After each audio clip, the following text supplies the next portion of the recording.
इस वीडियो में हम लोग एडिटिंग ऑफ डाटा के ऊपर बात करेंगे। इससे पहले वीडियो में हम लोगों ने कलेक्शन ऑफ डाटा पे वर्क करा है। डाटा जो है, जैसे हमें पता है कि डाटा का मीनिंग है एनी इंफॉर्मेशन और सेट ऑफ गिवन फैक्ट्स। वो हम लोगों ने कलेक्ट करने के मेथड्स देखे। हमें पता है कि डाटा जो है वो 2 टाइप्स की होती है, प्राइमरी डाटा होती है, सेकेंडरी डाटा होती है। प्राइमरी डाटा को कलेक्ट करने के अपने मेथड्स हैं, सेकेंडरी डाटा को कलेक्ट करने के भी अपने मेथड्स हैं। तो जब हमने डाटा को कलेक्ट कर लिया, नेक्स्ट स्टेप जो है that is to edit. After the data have been collected, the next step in a statistical investigation is to edit the data. Main objective जो है डाटा का, वो एडिटिंग का, वो ये है कि अगर कोई एरर्स हैं, किसी तरह के कोई इरेगुलरिटीज़ हैं, तो हम उन्हें क्या कर सकते हैं, हमें उनका पता लगा सकते हैं और उसे हम लोग करेक्ट कर सकते हैं।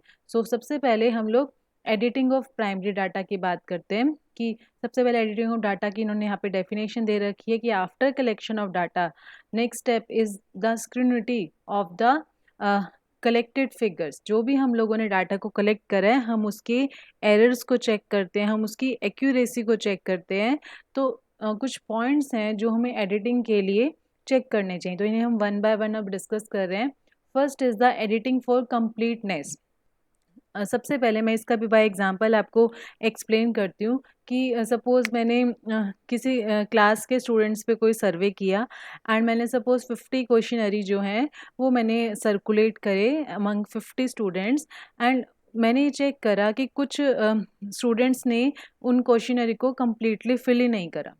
हो सकता है कि 10 स्टूडेंट्स ऐसे हैं जिन्होंने कुछ क्वेश्चंस के आंसर ही नहीं करे। तो मैं क्या कर सकती हूँ कि मैं उन्हें वापस दे सकती हूँ ताकि वो फिर से उन्हें फिल कर दे। तो ये यहाँ पे जैसे लिखा है, investigator should note that schedule और क्वेश्चनरी इज कंप्लीट और not. If not complete, it should be sent back for necessary action. If no reply is received, then it is advisable to drop that questionnaire. अब मान लो कि उन 10 students में से 8 students ने तो फिल कर दिए जब मैंने उन्हें रिटर्न किया, एंड 2 स्टूडेंट्स ने अभी भी फिल नहीं करा।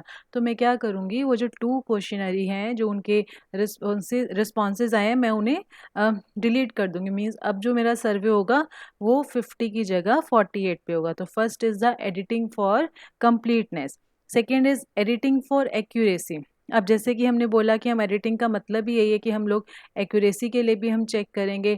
तो हमें यहाँ पे चेक करना है कि जो कलेक्टेड डाटा है वो जो स्टैंडर्ड ऑफ एक्यूरेसी है उसके अकॉर्डिंग है कि नहीं है।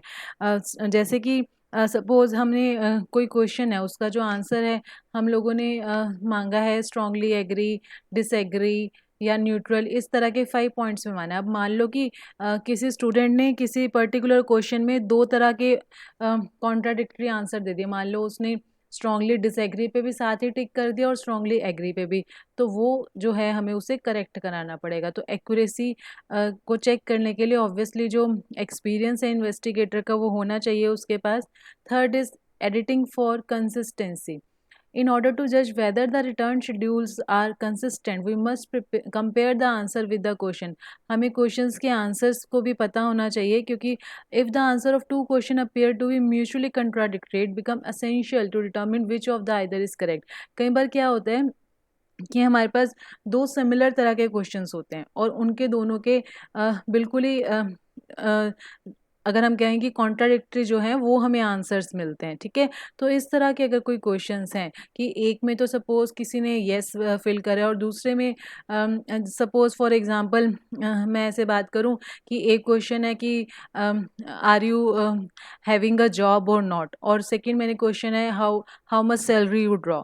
तो हो सकता है अब एक स्टूडेंट ने जॉब के लिए तो टिक करा हुआ है कि हाँ वो जॉब करता है, और सैलरी वाले में उसने टिक नहीं करा।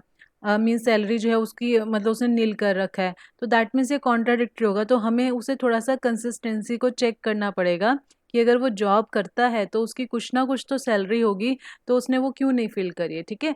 इस तरह से हमारे पास कंसिस्टेंसी के लिए हम बात कर सकते हैं कि कॉन्ट्राडिक्टरी अगर कुछ क्वेश्चंस हैं, आंसर्स उसके अगर कॉन्ट्राडिक्टरी हैं, तो हम उसे करेक्ट करवा सकते हैं।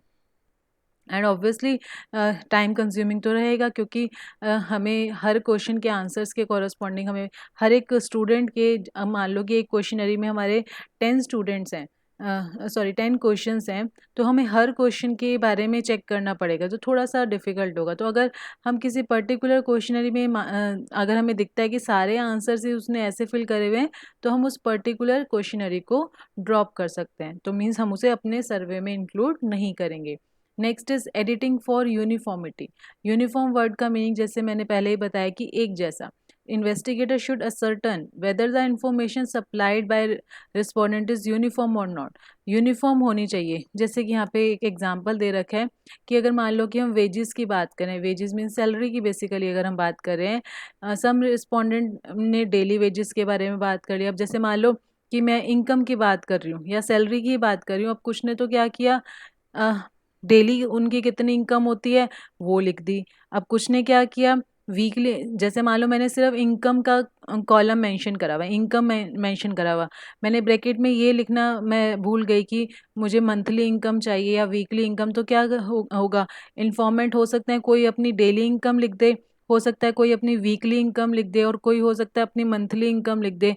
तो इसके लिए हमें थोड़ा सा उसमें करेक्शन करनी पड़ेगी कि हमारा जो क्वेश्चन है वो इतना क्लियर हो कि सारे एक जैसे जो आंसर हैं वो फिल करें। उसके बाद भी अगर एक जैसा आंसर नहीं फिल करते हैं तो हमें उन्हें करेक्ट कराना पड़ेगा कि मान लो मैंने ब्रैकेट में लिखा तो मंथली है, लेकिन अब किसी ने पर वीक के अकॉर्डिंग सैलरी लिख दी, तो मुझे उसे करेक्ट करना पड़ेगा। तो इस तरह से हम लोगों ने एडिटिंग ऑफ प्राइमरी डाटा के लिए ये जो नेसेसरी टर्म्स थी कि कंप्लीटनेस होनी चाहिए, एक्यूरेसी होनी चाहिए, कंसिस्टेंसी हमें चेक करनी है, यूनिफॉर्मिटी हमें चेक करनी है, तो ये चारों पॉइंट्स पे हमें वर्क करना है for editing of primary data. Next is editing of secondary data. अब सेकेंडरी डाटा की भी हमें एडिटिंग करनी पड़ती है, तो उसके लिए हमारे पास यहाँ पे कुछ पर्टिकुलर टर्म्स हैं। For editing the secondary data following point should be carefully consider. अब देखो जो सेकेंडरी डाटा है, जैसा कि हमने पहले डिस्कस किया है, इन्वेस्टिगेटर खुद तो उस पर वर्क करता नहीं है, वो कहीं और से डाटा को पिक करता है।